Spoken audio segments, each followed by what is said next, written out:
آپ سے گزارش ہے کہ سامنے آ جائے تاکہ یہ بیان کرنے میں مجھے بار بار ادھر ادھر دیکھنے کی عادت نہ رہے. سامنے اگر آ جائے تو انشاءاللہ بہت اچھا رہے گا. الحمدللہ والصلاة والسلام علی من لا نبی بعد. اما بعد فاعوذ باللہ من الشیطان الرجیم. بسم اللہ الرحمن الرحیم. یا ایھا الذین آمنوا اطیعوا اللہ واطیعوا الرسول واولی الامر منکم. صدق اللہ صدق رسولہ صدق اللہ العظیم صدق رسولہ النبی الامین. میرے پیارے آقا کے پیارے کلام الحمدللہ میلاد النبی کے بعد یہاں پر ہمارا یہ پہلا اجتماع ہے جو الحمدللہ ہم نے میلاد النبی کے باہر چلتوں کی وجہ سے یہ اجتماع کو ہم نے موقوف کیا تھا.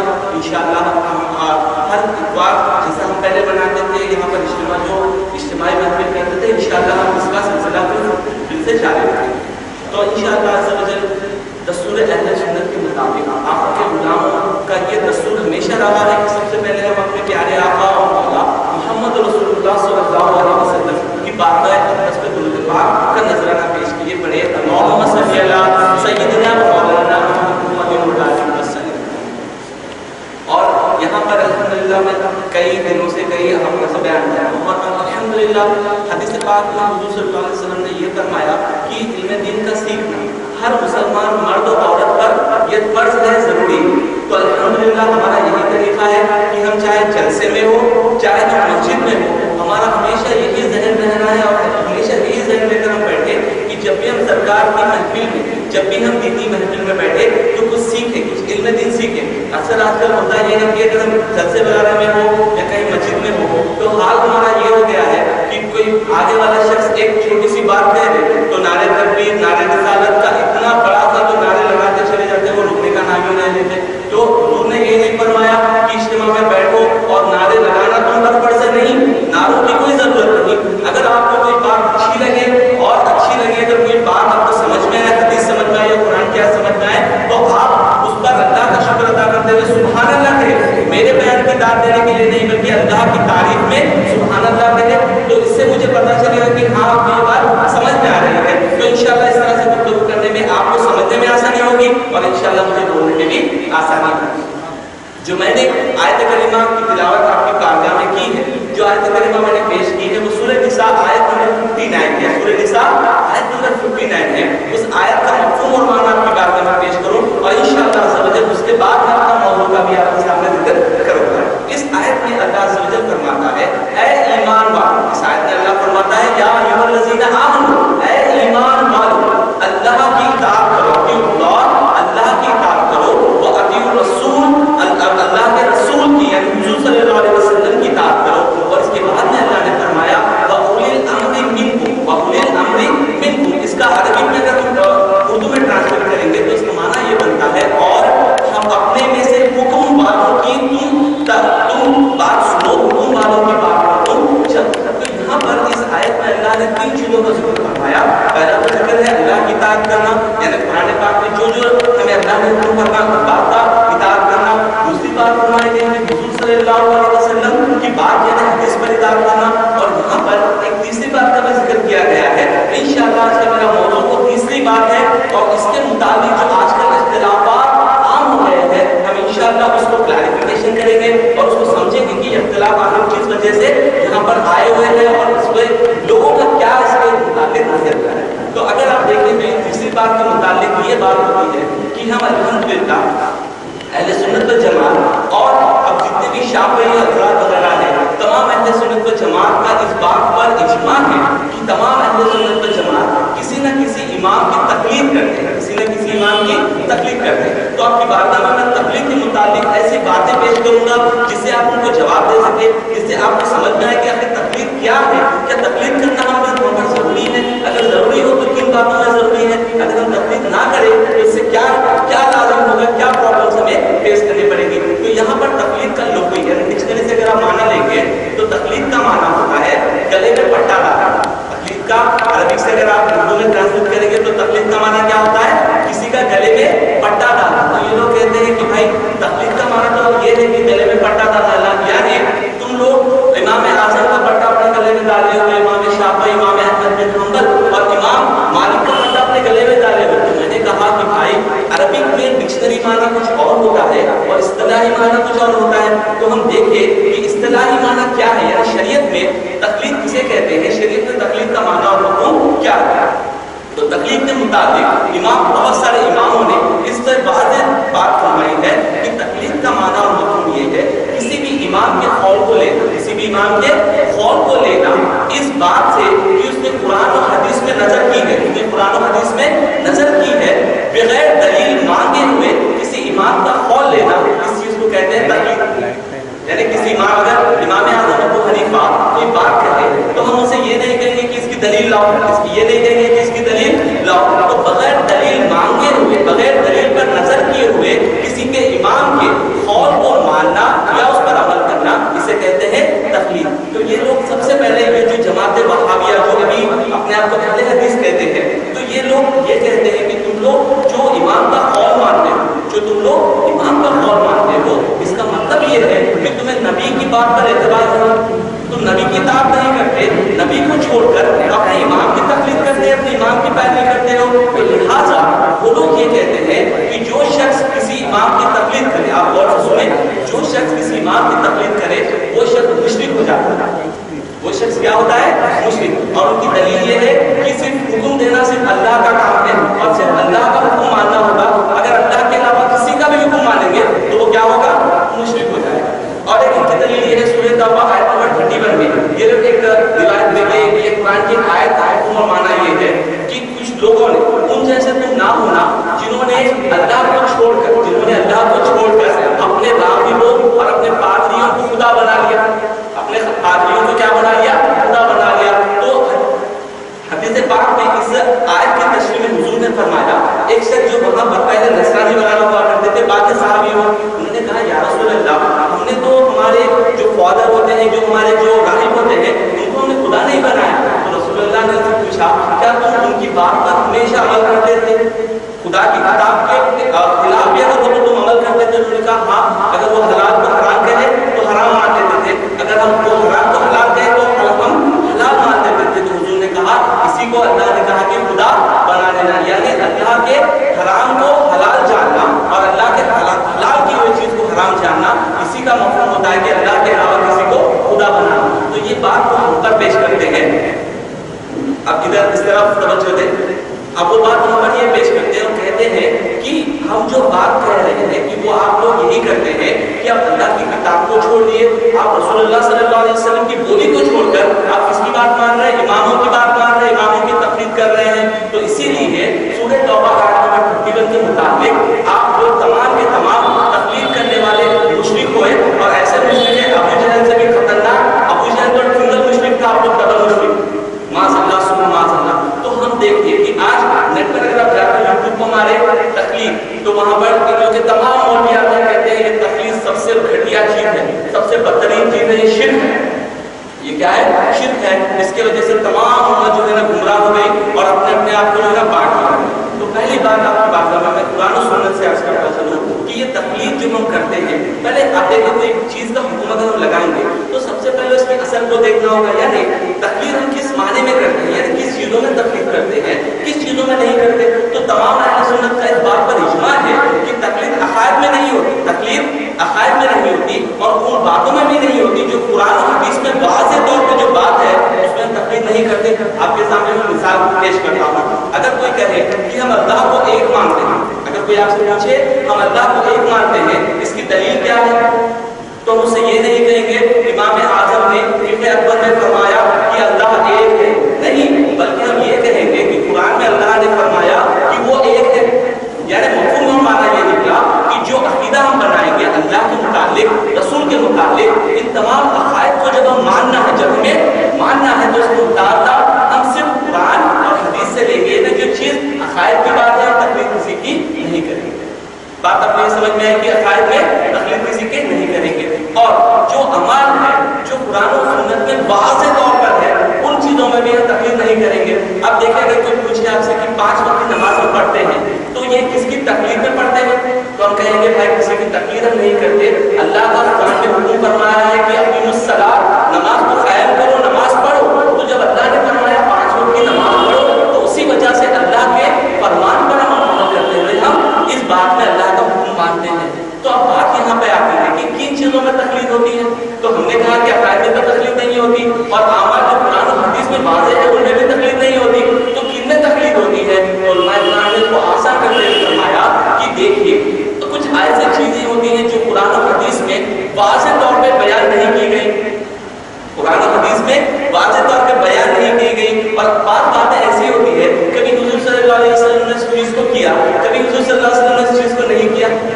تو اب وہاں پر ایک عام آدمی کو پریشان ہو جائے کہ اس سے کیا کروں. ایک چھوٹی سی مثال پیش کرتا ہوں کہ ایک حدیث کے مطابق اگر کسی شخص کے جسم سے خون نکل جائے, اگر کٹ جائے اور خون نکل جائے, تو امام اعظم ابو حنیفہ فرماتے ہیں کہ اس شخص کا وضو ٹوٹ جاتا ہے. شخص کا وضو کیا ہوتا ہے؟ ٹوٹ جاتا ہے.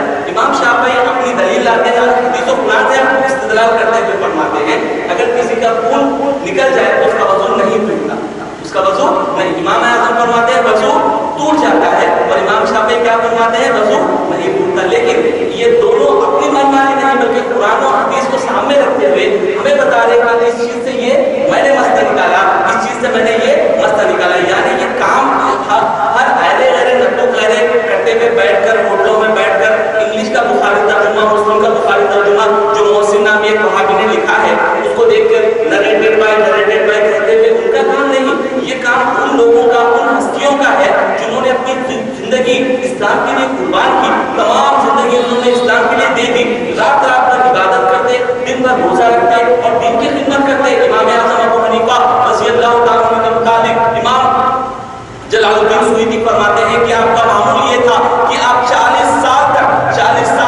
عشاء کی جماعت آپ پڑھتے, اور عشاء کی جماعت میں جو وضو نماز کے لیے جو وضو کرتے اسی وضو سے آپ فجر کی نماز جماعت کے ساتھ ادا کرتے. سبحان اللہ. میرے پیارے آقا کے پیارے دیوانوں, دیکھیے آپ امام اعظم, اس کا مفہوم معنی یہ ہے کہ آپ اپنے لینگویج میں سمجھیے. اگر عشاء کی نماز ہم پڑھنے کے بعد ہم جا کر سوئیں گے تو وضو ہمارا رہے گا یا جائے گا؟ وضو آبویسلی چلے جائے گا. تو امام جلال الدین سیوطی فرماتے ہیں اپنے امام اعظم ابو حنیفہ کی تاریخ میں مکمل کتاب لکھی اور فرمایا کہ 40 سال آپ نے ایسے گزارے, رات میں عشاء کا وضو کرتے, عشاء کی نماز پڑھتے, رات بھر جاگتے ہوئے اللہ کی عبادت کرتے, اور عبادت کرتے ہوئے فجر کی نماز کتنے سال آپ نے اسے کی ہے؟ 40. اور دن بھر روزہ کرتے, اور دن بھر کیا کرتے؟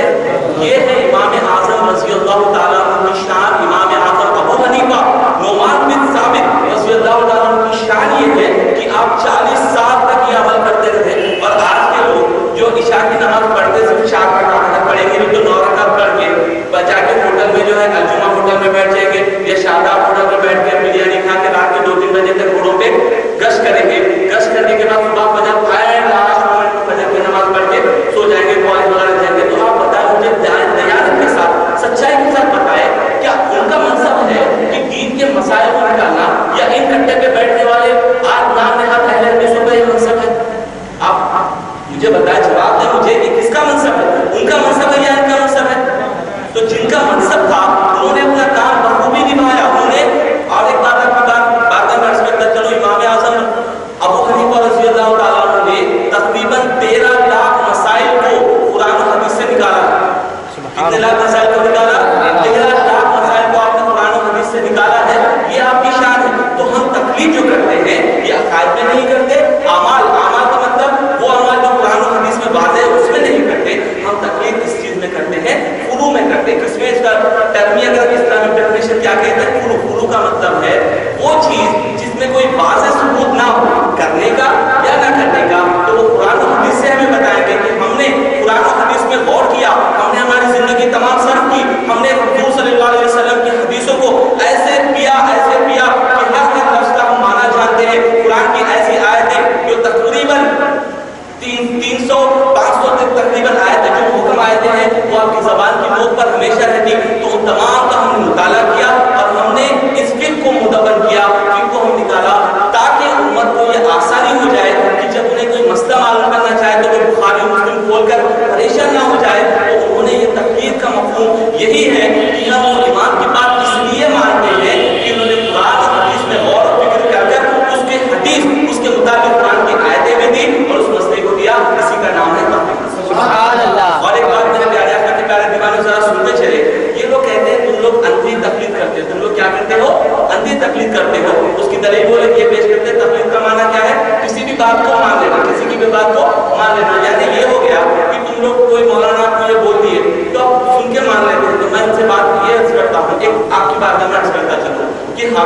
صاحب وہاں پر نماز پڑھاتے ہیں. کسی شخص نے آ کر آپ سے پوچھا کہ حافظ صاحب ذرا جو ہے نا میرے کو نماز کا مکمل طریقہ بتائیے. تو آپ نے کہا ٹھیک ہے, پہلے آپ کو جو ہے نا وضو کرنا ہے. وضو نماز کے لیے شرط ہے, فرض ہے نا.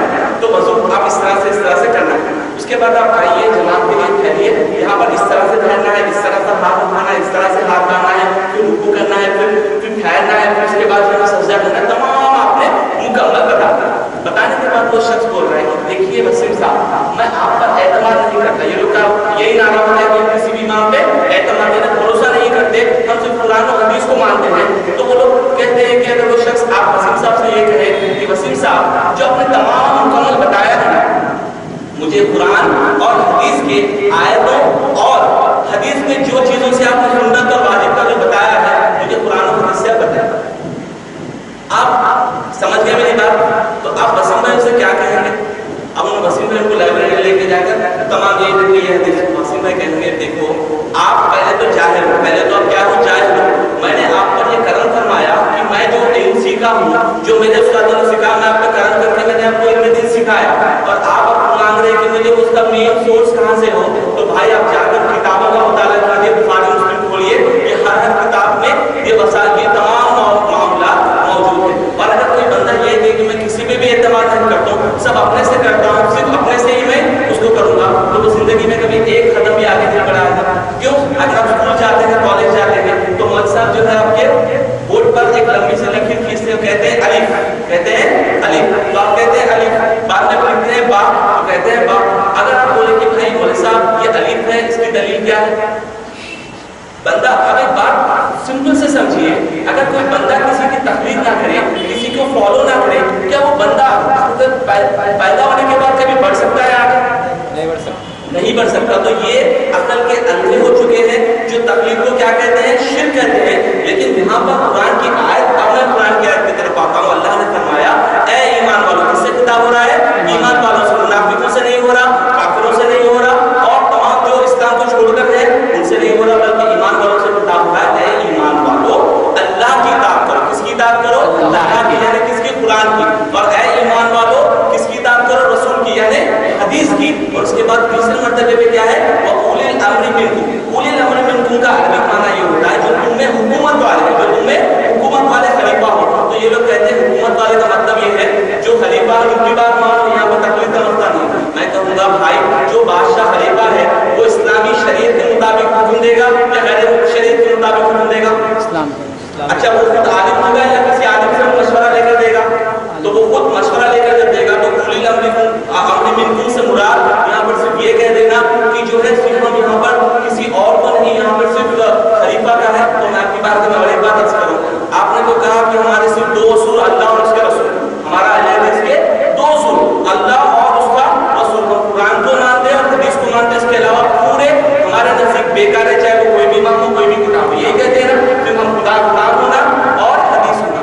میں آپ کی بات کا محسوس کرتا چلوں, فتاوی ثنائیہ, فتاوی نصیریہ, جو نصیر احمد دہلوی نے لکھا, فتاوی ثنائیہ, فتاوی اہل حدیث, یہ تمام کتابیں آپ چاہیے یہاں پر جو 4 منٹ کے آگے جائیں گے پرانی دلی کے پاس, ان کا مکتبہ ہوتا ہے, اب جا کے پوچھے فتاوی ثنائیہ ہے, ہاں اتنے بڑے بڑے جلدوں میں کتابوں میں لکھا ہوتا ہے. اب پوچھے فتاوی نصیریہ ہے, ہاں اتنے بڑے بڑے بکوں میں. فتاوی اہل حدیث ہے, ہاں اتنے جلد ہے. کتنے ہیں؟ یہ 1000, یہ 1200, یہ 5000, 10,000. میں آپ کی بات میں ایک بات پوچھوں کہ جب ہم نے کہا کہ ہمارا رسول صرف اللہ اور اس کا رسول, تو یہ فتویٰ نصیریہ, فتویٰ ثنائیہ, فتویٰ اہل حدیث کے نبی تو نہیں لکھے, نہ خدا نے نازل فرمایا. تو یہ کہاں سے آپ یہ فتوے لے کر نکل چکے؟ اور وہ فتوے کو آپ بولیے, فتویٰ شامی کا حوالہ جو ہمارے مخلدین کی کتاب ہے, تمام مخلدین کی کتابوں سے حوالہ لے کر یہ اہل حدیث اور ہم امام کو مانے تو ہم مشرک, یہ کہتا انصاف ہے. اب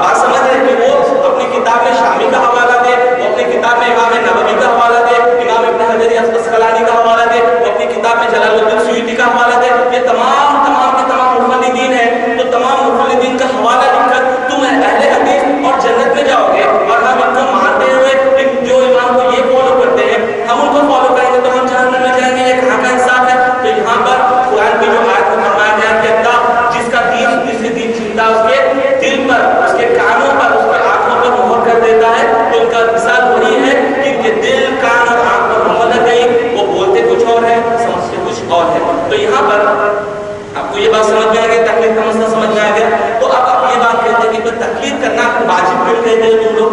واجب تو یہ ایک آیت میں نے اپنی باتوں میں پیش کی. اسی کے ساتھ قرآن پاک میں سورہ توبہ اور سورہ نساء غالباً مجھے یاد ہے. اور ایک بات میں آپ کی بات میں پیش کروں کہ میں ایک طوطے کی طرح رٹتا نہیں. کوئی بھی حوالہ اگر ہو تو اسے آپ ایک شخص آتے ہیں جو ہر حوالے کو رکھتے ہیں, یعنی سورہ نساء کی so and so, this verse so and so, دس سورہ سو اینڈ سو. میں یہاں پر رکھتا نہیں. الحمدللہ میرا یہ ہوتا ہے کہ جب مطالعہ کرتا ہوں تو کبھی اپنی کتاب میں لکھتا ہوں, اگر مجھے وہ یاد ہو تو میں بتا دیتا ہوں, اگر یاد نہیں تو میں حوالہ بول دیتا ہوں کہ یہاں میں نے اس میں یہاں پر پڑھا. تو قرآن کی آیت کا حکم و معنی ہے کہ تم میں سے ایک گروہ اللہ کے دین کو سیکھنے کے لیے نکلے. تم میں سے ایک گروہ اللہ کے دین کو سیکھنے کے لیے نکلے, اور جب وہ دین سیکھ لے تو جو پیچھے بھائی چھوٹے ہوئے تھے وہ واپس آئے اور اپنے بھائیوں کو سکھائے. پہلے تو ایک گروہ نکلے جو نکلنے کے بعد دین سیکھے, سیکھنے کے بعد اپنے بھائیوں کو اس دین کا علم حاصل کرائے تاکہ تم سب کامیابی اور بلا پاؤ. تو اس آیت میں جو ذکر فرمایا, ایک گروہ کیا ہے, وہ جا کر سیکھنے والا. ایک گروہ کون ہے, پیچھے رہنے والا. تو آپ مجھے بتائیں کہ دیکھیے ہر شخص ابھی جو زندہ ہے, کیا ہم نے تمام نے, کیا کسی چیز کو ہم نے صحابہ سے ڈائریکٹ لیا, کسی چیز کو ہم نے صحابہ سے لیا, تابعین سے لیا, اولیاء سے لیا؟ نہیں. ہمیں جو کتابیں آئی ہیں, کتاب کس نے لکھی, کیا رسول اللہ کتاب لکھی ہے؟ نہیں. تو وہ کتاب جو علماء نے لکھی, دراصل بات یہ ہے کہ جو ہم ایک سے دوسرے سے جو کچھ ہو رہے ہیں, یہی تو ایکشن تقلید کا مفہوم ہے کہ ہم اس پہ اعتبار کریں کہ جو انہوں نے لکھا یہ صحیح لکھا, اس کی سند صحیح لکھی, تو یہی تو تقلید ہے. سمجھ گیا بات؟ تو اب ایک اعتراض, ان کے اعتراض کا جواب اور ایک بہت ہی اہم موضوع پر انشاءاللہ میں گفتگو کرنے کی بھی انشاءاللہ سعادت حاصل کروں گا. تو پہلی بات یہ تو اعتراض کرتے ہیں کہ آپ لوگ کہتے ہیں کہ امام اعظم ابو حنیفہ, امام شافعی, امام مالک, امام احمد بن حنبل, کیا ہے یہ ائمہ اربعہ ہیں, چار امام ہیں. یہ کون ہے, یہ چار امام ہیں. These are the four imams of Ahl Sunnah wal Jama'ah, where all the people in the world, the Muslims, has followed this four imam. There was no fifth imam and there will be no imam in the future who will be followed in the way the four imam have been followed. یعنی ان چار امام کی طرح اور کسی کی تقلید ہونا تو ممکن ہے, لیکن علماء فرماتے ہیں یہ ایسے اللہ کے نیک بندے تھے کی طرح, اللہ کسی کو پیدا فرمایا تو اللہ کی شان ہے وہ, لیکن علماء فرماتے ہیں کہ ایسا ہو نہیں سکتا کیونکہ انہوں نے ایسا علم دین سیکھا تھا کہ ان کی طرح سیکھنا بہت ہی آج کے دور میں مشکل ہے. تو وہ لوگ کہتے ہیں کہ چار امام ہیں. کون ہے, آپ بولے کون ہے, فرسٹ میں امام اعظم, بولے امام اعظم. دوسرے کون ہے, امام شافعی. تیسرے کون ہے, امام مالک. چوتھے کون ہے, امام احمد بن حنبل. تو وہ لوگ کہتے ہیں کہ بھائی چار امام ہیں, چار میں سے کون صحیح ہے؟ سوال پوچھتے ہیں, ہم سے پوچھتے ہیں, اور کوئی وہابی سن رہا ہے تو میں بھی اسے دعوت دے رہا ہوں, دعوت فکر دے رہا ہوں کہ بھائی آپ جو میں گفتگو کر رہا ہوں اگر آپ کو سمجھ میں آئے تو آپ مجھ سے ڈسکس کر سکتے ہیں. یہاں پر الحمدللہ توحید سینٹر بالکل قریب میں ہے. یہ لوگ کا شکوہ یہ ہوتا تھا کہ علماء کرام بیان کر کے بھاگ جاتے, ہم سوال کرنا چاہے تو سوال کا جواب نہیں دے سکتے. تو ان کے لیے میں جو سن رہے ہیں اس کو بھی میں ادباً گزارش کر رہا ہوں, بھائی اگر آپ کو کچھ ڈسکشن بھی کرنا ہے تو توحید سینٹر بالکل یہاں پر اویسی ہاسپٹل کے قریب ہے, آپ آ کر انشاءاللہ مجھ سے گفتگو میرے استاد سے بھی گفتگو کر سکتے ہیں. تو یہاں پر ایک بات یاد آتی ہے, تو کہتے ہیں کہ چاروں میں سے صحیح کون ہے, چاروں میں سے حق پر کون ہے. تو ہم کہتے ہیں کہ دیکھیے یہ چاروں کے چاروں امام حق پر ہے, چاروں کے چاروں امام کیا ہے, حق پر ہے. اگر کوئی امام اعظم کو مانے وہ بھی جنتی, اگر شافعی کو مانے ان کے مسلک پر چلے وہ بھی جنتی, اگر امام مالک کو مانے وہ بھی جنتی, امام حنبل کو مانے وہ بھی جنتی. کہتے ہیں کہ بھائی صحیح تو ایک ہونا چاہیے, یہ چار صحیح کیسے ہو سکتے ہیں, چار حق پر حق کیسے ہو سکتے ہیں. اگر ہم کہیں کہ چار حق پر ہے تو وہ کہتے ہیں ہم چاروں کو مانیں.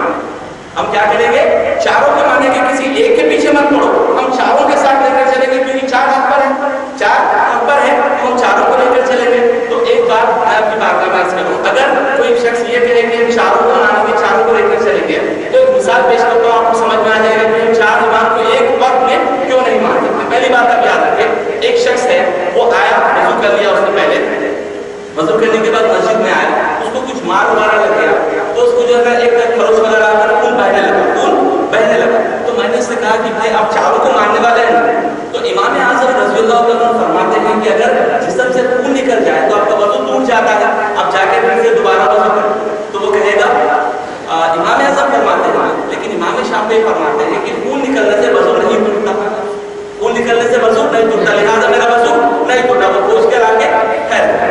اب جب وہ ٹھہرا تو اس کو کچھ جانا پڑا, تو اس نے اپنی شرمگاہ کو کھجا لیا, اس نے شرمگاہ کی طرف ہاتھ لگا دیا, اندر سے یا باہر میں بھی ہاتھ لگا دیا. تو میں فوراً اس سے پوچھوں گا, بھائی ابھی آپ نے کہا امام شافعی کو مانتے ہیں, امام شافعی کا مطلب یہ ہے آپ